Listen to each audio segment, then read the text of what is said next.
ഗസയിലെ പാസ്റ്റർ സ്ട്രീറ്റിലുള്ള അതീവ സുരക്ഷാ മേഖലയായിരുന്നു ഇസ്രായേൽ ലക്ഷ്യം വെച്ചത്. ഉപയോഗിച്ചത് സാധാരണ മിസൈലുകളല്ല, മറിച്ച് ബഹിരാകാശത്ത് നിന്നുള്ള കൊലയാളി എന്ന് വിശേഷിപ്പിക്കപ്പെടുന്ന ബ്ലൂ സ്പാരോ ബാലിസ്റ്റിക് മിസൈലുകളായിരുന്നു. ഏകദേശം 2000 കിലോമീറ്റർ ദൂരപരിധിയുള്ള ഈ മിസൈൽ അന്തരീക്ഷത്തിന് മുകളിൽ വരെ പോയ ശേഷം അതിവേഗത്തിൽ കുത്തനെ താഴേക്ക് പതിക്കുന്ന രീതിയിലാണ് രൂപകൽപ്പന ചെയ്തിരിക്കുന്നത്. വിക്ഷേപണത്തിന് പിന്നാലെ അതിവേഗത്തിൽ മിസൈൽ ഭൂമിയുടെ ഉപരിതലം കടന്ന് ബഹിരാകാശത്തെത്തും. പിന്നീടാണ് തിരികെ പ്രവേശിച്ച് ലക്ഷ്യത്തിൽ പതിക്കുക. റഡാറുകൾക്ക് പോലും പിടികൊടുക്കാത്ത ഈ അത്യാധുനിക ആയുധമാണ് ഖാംനയുടെ താവളത്തെ നിമിഷ നേരം കൊണ്ട് ചാമ്പലാക്കിയത്. അലി ഖാംനയ്ക്കൊപ്പം മൊജ്തബയും ഈ കെട്ടിടത്തിലുണ്ടായിരുന്നു. മരണച്ചുഴിയിൽ നിന്ന് രക്ഷപ്പെട്ടത് വെറും മിനിറ്റുകളുടെ വ്യത്യാസത്തിലാണ്.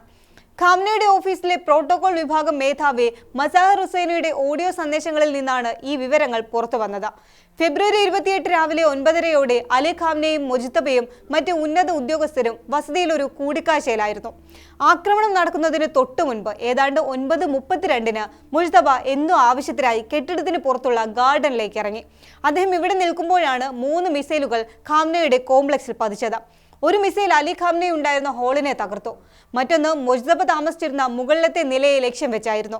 മൂന്നാമത്തേത് അദ്ദേഹത്തിന്റെ സഹോദരന്റെ വസതിയിലും പതിച്ചു. കെട്ടിടങ്ങൾക്കുള്ളിലുണ്ടായിരുന്ന ആരും തന്നെ രക്ഷപ്പെട്ടില്ല.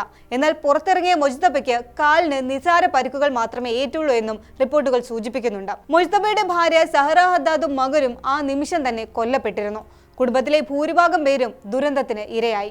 Iranian military chief Mohammad Shirazi കൊല്ലപ്പെട്ടത് അങ്ങേയറ്റം ദാരുണമായ രീതിയിലായിരുന്നുവെന്നും റിപ്പോർട്ടുകളിൽ പറയുന്നുണ്ട്. അദ്ദേഹത്തിന്റെ ശരീരം തിരിച്ചറിയാൻ പോലും സാധിക്കാത്ത വിധം ചിതറിപ്പോയെന്നും ഏതാനും കിലോ മാംസം മാത്രമാണ് അവശേഷിച്ചതെന്നും ചോർന്ന ഓഡിയോ ക്ലിപ്പുകളിൽ വെളിപ്പെടുത്തിയിട്ടുണ്ട്.